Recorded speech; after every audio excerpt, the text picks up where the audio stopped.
Buenas noches, soy Ana María Lomelí. Hoy al filo, Ileana Rodríguez, abogada internacionalista, profesora investigadora del Tecnológico de Monterrey. El tema, la guerra entre Israel y Hamás.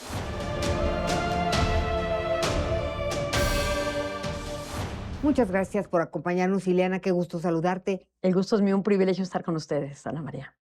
¿Qué pasa? ¿Por dónde empezamos a hablar? Desde luego, condenar los ataques terroristas, pues esto es realmente, a partir de ahí tenemos que hablar, ¿no? Unos ataques terroristas, eh, pues que escapan de las palabras, no hay manera de describirlos.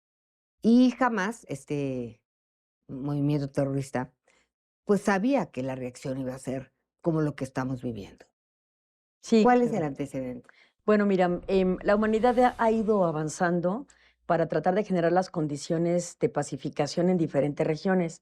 Pero hay que decirlo, desde antes de la existencia del Estado, los imperios que tenían mayor capacidad y poderío, vamos a pensar simplemente las guerras napoleónicas, por ejemplo, o en este caso el Imperio Otomano, por supuesto iban ganando territorios porque todavía no existía la concepción de las fronteras, ni naturales ni artificiales. Había una figura del derecho romano que era el uti possidetis, que quiere decir que lo que poseías, poseerás. Era una fragmentación en todo caso de carácter administrativa, pero no política. Es decir, el mundo desde un inicio empieza a tener dueños a ciertos imperios que tienen la capacidad de dominio.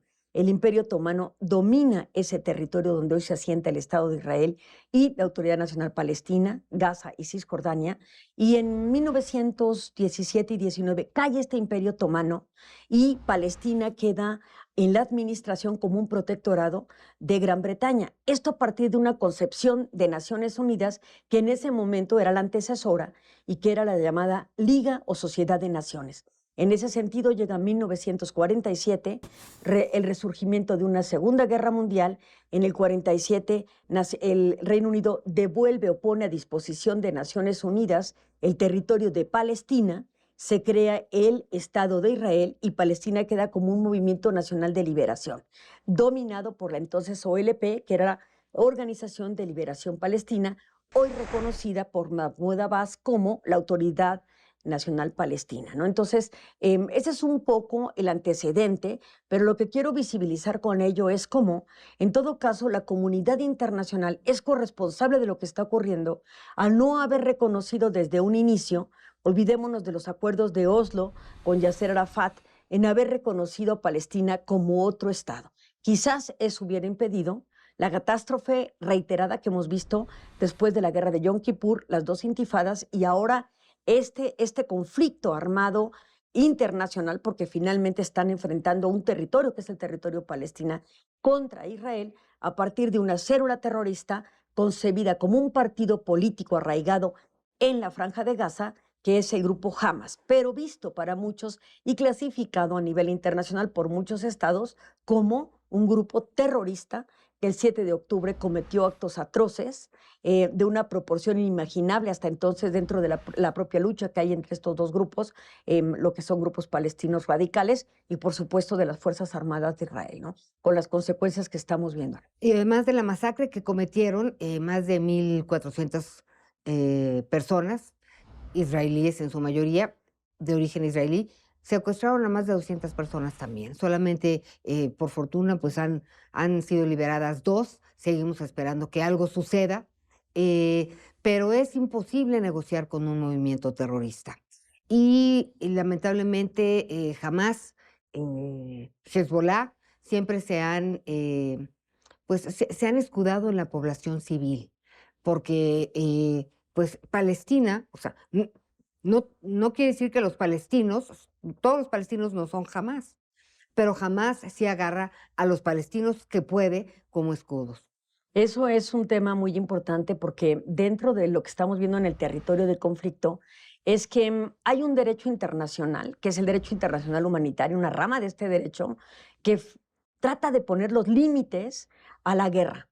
Y esos límites te dictan principios. Y esos principios son, por ejemplo, el principio de humanidad, que tiene que ver con preservar, tratar de prevenir las amenazas y tratar de preservar la dignidad del ser humano, incluso dentro del conflicto armado.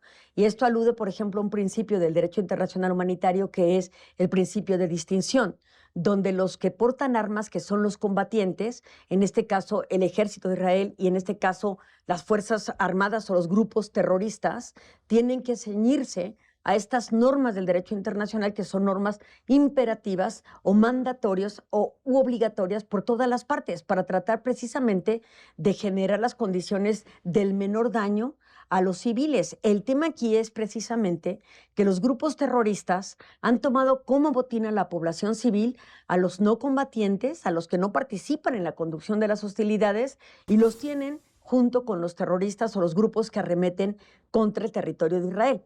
Israel utiliza un principio que es el principio de necesidad ante la incapacidad de distinguir quién es terrorista y quién no, pues también propele o evade el ataque. Pero el tema aquí es que hay un principio que es el de distinción que te dice, si tú tienes la duda de la población a la que estás atacando, porque parece ser que ahí hay rebeldes o terroristas, en ese sentido tienes que privilegiar la existencia de una población civil.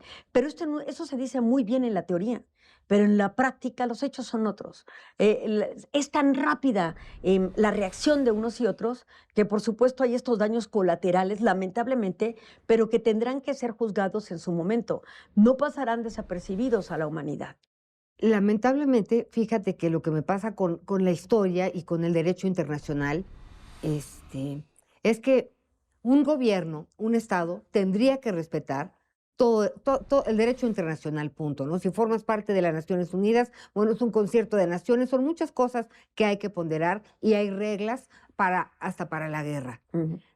Pero ¿cómo nos organizamos para que los terroristas, ¿no?, formen parte de este derecho internacional y por humanidad, ¿no?, pues liberen a los más de 200 rehenes, ¿no? Claro. A las personas mayores, ¿no? A los niños, ¿no? Hay un bebé de 9 meses. Entonces, sí es muy complicado hablar de este conflicto porque eh, no estás hablando de iguales, ¿no? En el sentido de no de quién es más poderoso o no, sino tú y yo podemos entablar una conversación, podemos discutir, podemos dejarnos de hablar, pero seguiremos dándonos la cara. Los terroristas no tienen ni rostro ni alma. Entonces, ¿con quién negocian? Y en el Estado de Israel, pues lo que dicen es, cese al fuego con mucho gusto. ¿Quién nos dice que no regresan a masacrarnos de nuevo? Claro, ¿Cómo va a terminar ese eso? ese es un argumento muy interesante que comentas, Ana María, porque efectivamente, si estuviésemos hablando de Palestina como un Estado, estas células terroristas son responsabilidad del Estado en su conjunto. Entonces, el Estado es el que responde por la agresión. Pero aquí no estamos hablando de un Estado palestino, estamos hablando que Hamas domina en la Franja de Gaza y la autoridad palestina en el territorio de Cisjordania. Entonces, Mahmoud Abbas sería prácticamente un líder legítimo para tratar de ser un interlocutor, pero no puede, porque ellos conciben a Hamas como un partido político, no como un grupo terrorista, pese a sus actos criminales en la actualidad. Y Que- contra ellos mismos, ¿eh? Exactamente. Entonces, ¿qué va a pasar? Bueno, efectivamente, la reacción de Israel en contra de este grupo se ha mantenido y se va a mantener. Ya líderes, en el fin de semana pasado, justamente decía el presidente, el primer ministro Trudeau, el canciller Olaf de Alemania, junto con otros estados, el Macron, por ejemplo, el presidente Macron, entre otros, en que se requiere un diálogo, pero además que se respete este derecho internacional humanitario, incluso en el tema de las sanciones que está imponiendo el propio Israel en contra de Palestina, en realidad, porque lo hace para Hamas, pero finalmente afecta a los ciudadanos. Pero este conflicto lo que quiero acotar es que sí requiere de otro tipo de potencias que sean interlocutores y que puedan mediar en el conflicto para tratar de generar condiciones que puedan llevar al diálogo. No en este momento de inmediato a la paz, eso sería una quimera, pero sí por lo menos que haya un cese al fuego y que efectivamente algo que tú comentas muy bien es el que se liberen a los rehenes con vida, evidentemente, porque los rehenes también pueden ser tomados como escudos humanos y no preservar la vida de estos, ¿no?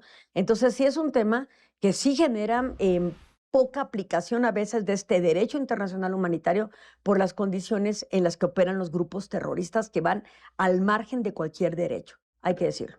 Oye, el mundo, hablabas de las distintas potencias, ¿no? Estados Unidos de inmediato mandó pues 1, 2, 3, hasta 5 portaaviones a, a Israel. Y también pues vemos que China se está haciendo algunas movilizaciones, Rusia. ¿A dónde puede escalar este conflicto? ¿Quién gana con esta guerra?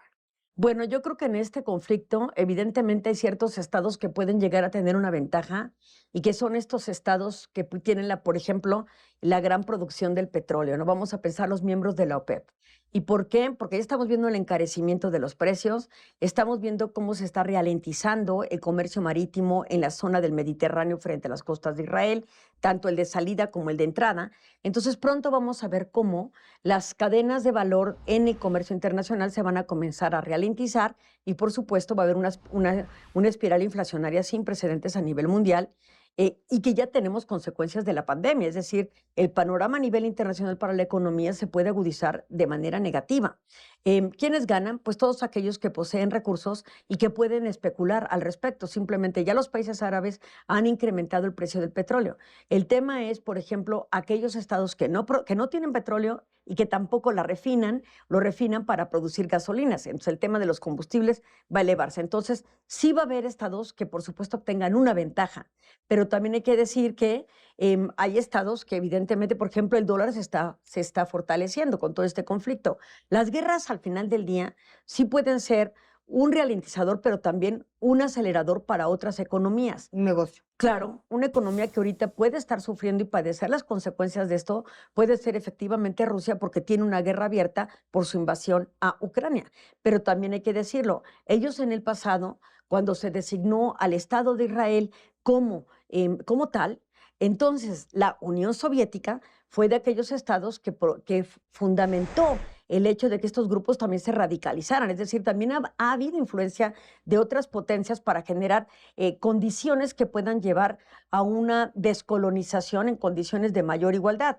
Rusia en aquellos momentos, en la década de los 40, apoyaba a muchos estados que estaban en proceso de descolonización, inclusive, por ejemplo, Palestina, fomentando hablando, por ejemplo, el tema de guerras preventivas y otros para tratar de repeler las agresiones que se podían tener como pueblos. Entonces, hay mucha ideología dentro de estos conflictos, independiente también de la composición multicultural y racial y étnica que prevalecen en los propios territorios, estas amalgamas de las que hablamos incluso de judíos ortodoxos, de católicos y de muchísimas otras religiones que también confluyen al interior del Estado y que dificultan también la comprensión del propio conflicto.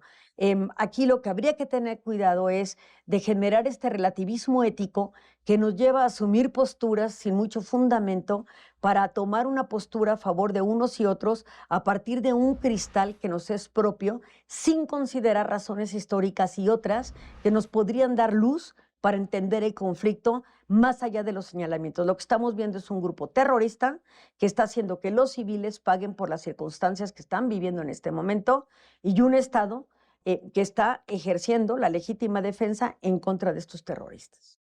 Ileana Rodríguez, siempre es un gusto platicar contigo. Seguiremos platicando. Está muy complicado este asunto. Desde luego, en medio de la complicación, lo que quisiéramos todos, ¿no? Y lo que platicábamos al principio es que tanto platicamos de historia y parece que no aprendemos. En la guerra no hay vencedores y como humanidad sí perdemos. Seguiremos platicando del tema. Yo te agradezco muchísimo y también les agradezco a ustedes. Recuerden que tenemos una cita la próxima semana al filo de la medianoche. Buenas noches.